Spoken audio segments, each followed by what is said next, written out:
আকাশত উৰিছে নলবিৰিণৰ হালিছে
মোৰ সতীৰ্থ পৰশ আছে, পৰশে আপোনাৰ এই দৃশ্য দেখুৱাব। এনেদৰে তেওঁলোকৰ যি পৰম্পৰা, সেই পৰম্পৰা ৰক্ষা কৰি আহিছে। গাঁৱৰ গৰুসমূহ এই নৈ পাৰলৈ লৈ অনা হৈছে আৰু এনেদৰে তেওঁলোকে গৰুক নোৱাই ধুৱাই এই বৰাভৰলী নৈ পাৰত মই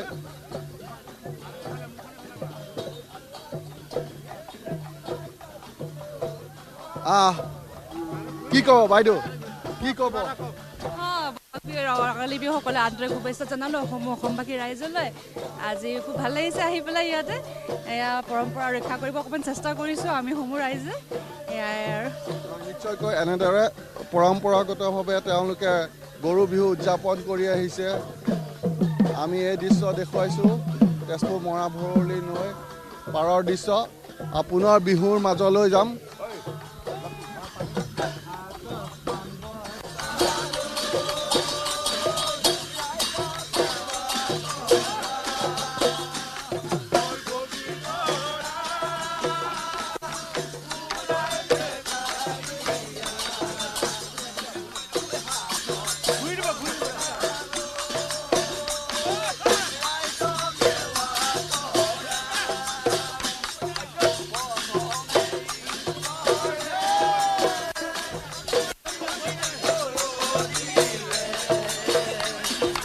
তাৰ পিছত চজিলে তোমাক বগীতৰা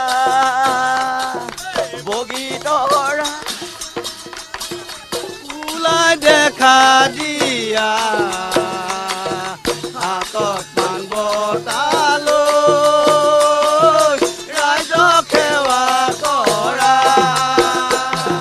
চাৰিমুঠি জীৱ ব্ৰহ্মেশ্বৰ জিলে তাৰপিছত জিলে আমাৰ বগীতৰা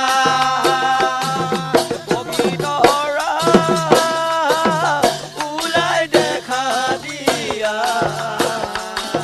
হাতত পাণ বটালৈ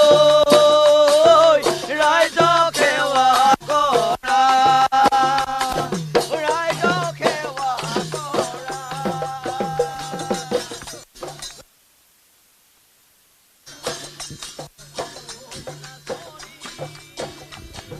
আচলতে পৰম্পৰাগতভাৱে আপোনালোকে উদযাপন কৰিছে, কি ক'ব? আমি এই গৰু বিহু উদযাপন কৰা হৈছে। আপোনালোকে জানে যে আমাৰ এই বিহু আচলতে কৃষিৰ লগত জড়িত। গতিকে আমি গৰুক এইকাৰণে গা ধুৱাওঁ যে গৰুৰ ওপৰত নিৰ্ভৰ কৰি আমাৰ আচলতে কৃষিকৰ্ম আগৰ পৰা চলি আহিছে। এই গৰুক যেতিয়া আমি গা ধোৱাৰ কিছু নিয়ম আছে যে প্ৰথমতে গৰুৰ শিঙত মানে তেল দিব লাগিব, তাৰপিছত গৰুৰ এই মাহৰ এটা ফোট দিব লাগিব কপালত, তাৰপিছত মাহ হালধি লগাই পেলাই তেওঁক গা ধুৱাব লাগিব। আৰু গা ধুৱাই যেতিয়া লৈ আহে তেতিয়া ছাটেৰে আমি ছাট যিটো আমি আচলতে লাও বেঙেনা এইবিলাকৰে আমি ছাট মাৰোঁ। আৰু এইটোত কৈছে লাও খা বেঙেনা খা বছৰে বছৰে বাঢ়ি যা, মাৰ সৰু বাপেৰ সৰু তই হবি বৰ গৰু। এইখিনি কৰি লৈ আহোঁতে আমাৰ মাখিলতী আৰু দীঘলতিৰে আচলতে কোবাই যাব লাগে। এতিয়া কথা আছে যে দীঘলতিৰ দীঘল পাত গৰু কোবাওঁ জাত জাত, এইটো আমাৰ পৰম্পৰাগত চলি আছে। আৰু মাখিলতিৰ মাখিপাত মাখি মাৰো জাত জাত, তাৰমানে মাখি এই পোক পৰুৱাই যাতে আমাৰ গৰুখিনিক অনিষ্ট কৰিব নোৱাৰে। আৰু হালধি লগোৱাৰ উদ্দেশ্য হৈছে এইটো অতি চাইণ্টিফিক, তাক সম্পূৰ্ণ নিৰোগী কৰি ৰাখে। আৰু গৰুখিনি যদি নিৰোগী হৈ থাকে তেতিয়াহ'লে আমাৰ খেতি বাতি ভাল হ'ব। গতিকে সেইকাৰণে আমাৰ পৰম্পৰাগতভাৱে আমাৰ একেবাৰে নিৰক্ষৰ জনসাধাৰণে এনে এক চাইণ্টিফিক কথা তেতিয়াই আৰম্ভ কৰিছে, আৰু আৰম্ভ কৰি আজি পৰ্যন্ত চলি আছে। আৰু আমাৰ এই গহন উদ্যানৰ লগত সমবেত সমস্ত ৰাইজে এনেধৰণে পৰম্পৰাগতভাৱে এই বিহু পালন কৰিছে, গৰু বিহু পালন কৰিছে। আশা ৰাখিছোঁ আমাৰ এই গুৰুসকল নিৰোগী বা আমাৰ গোটেই সমাজখনৰ এনেধৰণৰ পৰম্পৰা যাতে অটুট থাকে আৰু সকলোৱে এনেধৰণৰ সহযোগিতা কৰে, তাকে আশা ৰাখি সকলোলৈ আমি বিহুৰ শুভকামনা যাচি মোৰ বক্তব্য ইমানতে সামৰণি মাৰিছোঁ। ধন্যবাদ। এয়া আচলতে গৰু বিহুৰ তাৎপৰ্য সুন্দৰভাৱে ব্যাখ্যা কৰা হৈছে। কৃষিভিত্তিক উৎসৱ বিহুটি, আৰু এই বিহুৰ লগত কৃষি জড়িত